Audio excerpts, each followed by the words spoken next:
Hey guys, Andy here. So one thing I get sent a lot of is headphones or earbuds. Normally in the kind of £40, £50 range, but some of them sort of £100, £130. But of all the ones I've tried, some of them are really good, but there might be just something that's not quite as good as others. The creative buds I recently reviewed. Battery life is amazing and they sounded really good, but they're quite big and bulky. The case is ugly. They're not so comfortable in your ear. The Mifo, they sounded great. They were super comfortable. Battery life was quite good considering how small and light they were, but they didn't reliably charge in the case. There's other cheaper sort of £40 ones that, I know, they're probably quite ugly. They don't feel quite as good. The noise cancellation, almost non-existent, whatever it might be. So I thought, you know what, I'm going to sell all of these. So I put a bunch of them on eBay to try and raise the money to then buy the Pixel Buds Pro. Having owned the previous versions of Pixel Buds in the past, I was reasonably confident. But again, there was always something that wasn't quite right, which is why I sold on the last ones. But I'm now ready to tell you why the Pixel Buds Pro are the best earbuds I've ever tested.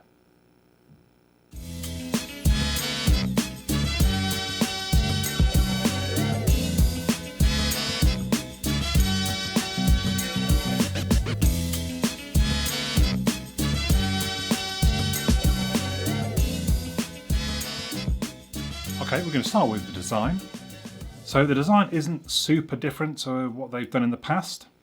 I can tell you it comes in 4 colours though this time. So charcoal, fog, lemongrass and coral.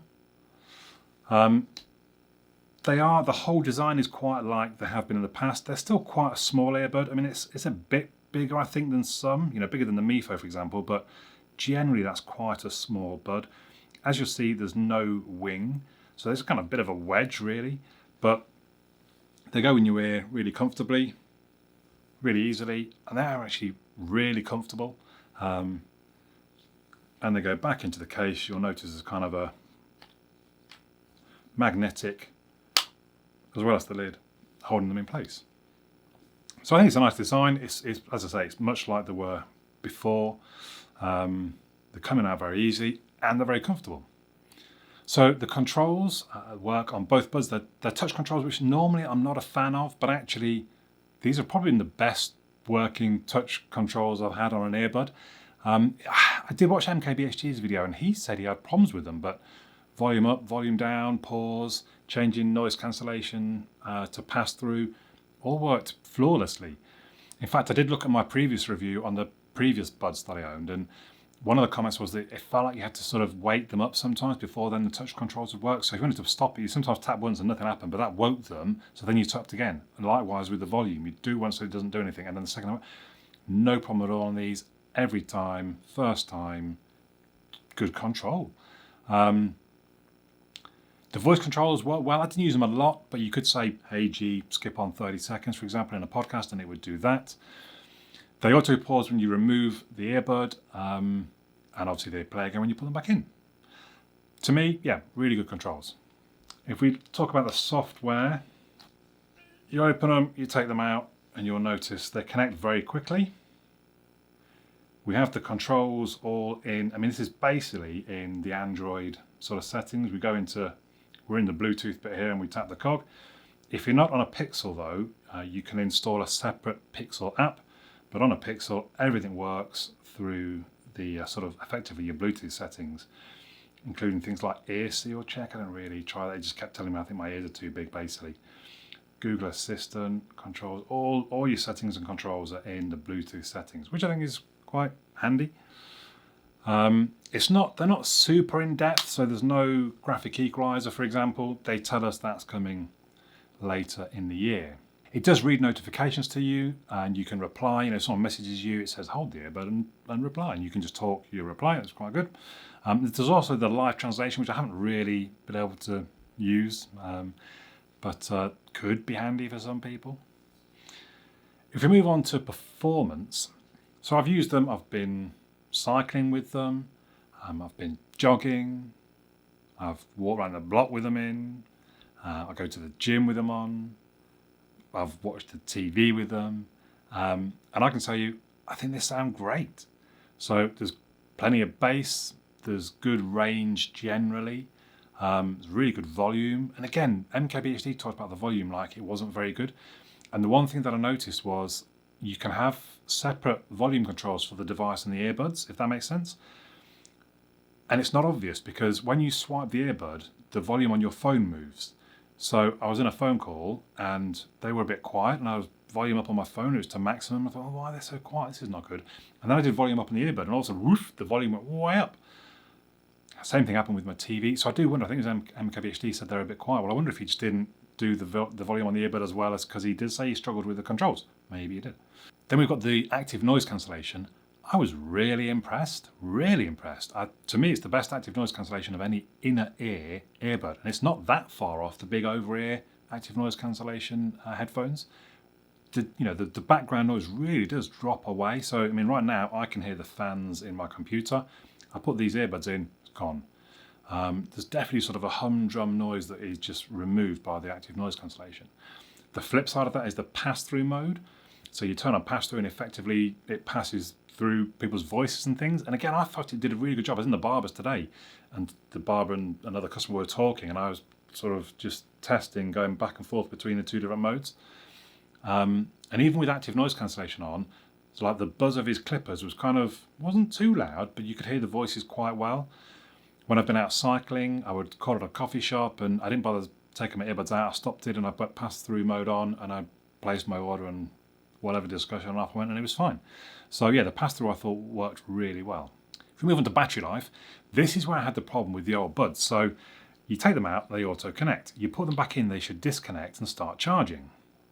The old buds wouldn't do that. They wouldn't sit in properly, so they wouldn't even disconnect from my phone. If I didn't notice, the next day I'm taking the buds out and I put them in and head off to the gym and 3 or 4 minutes later the battery on one of them dies. It was normally the left bud. It just wouldn't, even when I'd be pressing it into the case, you'd be there pressing away.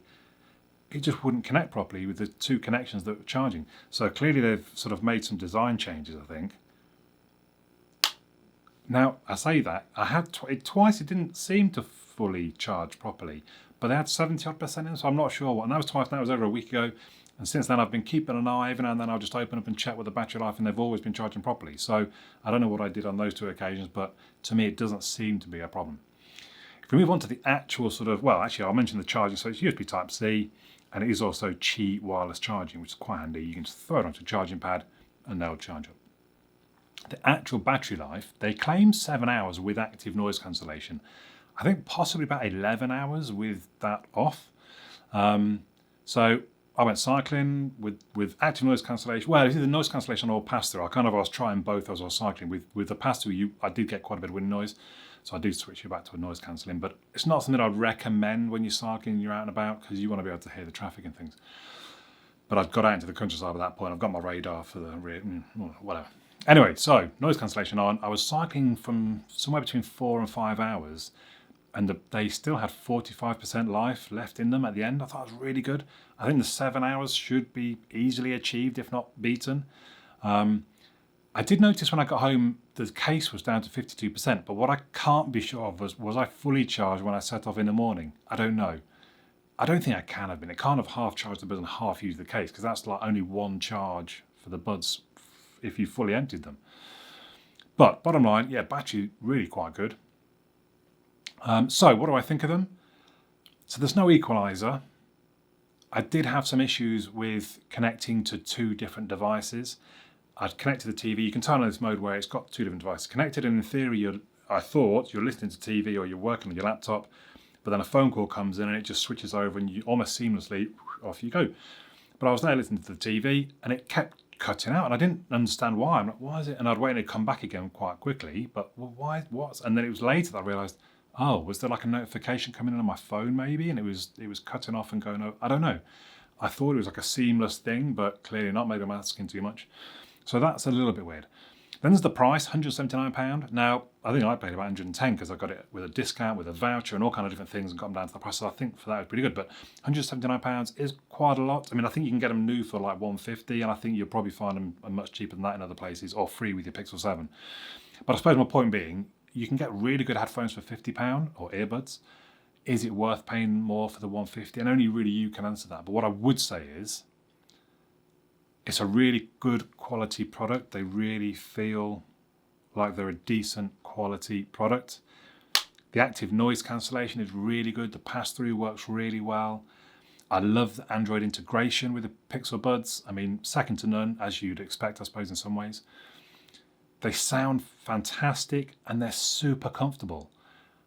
To me, that means, yeah, these are the best buds that I've got. These are going to be my new buds going forward. There's no need to keep trying other buds and looking for anything better at this point. They're just a fantastic pair of earbuds. So there you go. Those are my thoughts. I'd love to hear your thoughts. Leave them in the comments down below. I do read them all and I will reply where suitable. But for now, my name's Andy. I'll catch you all again soon.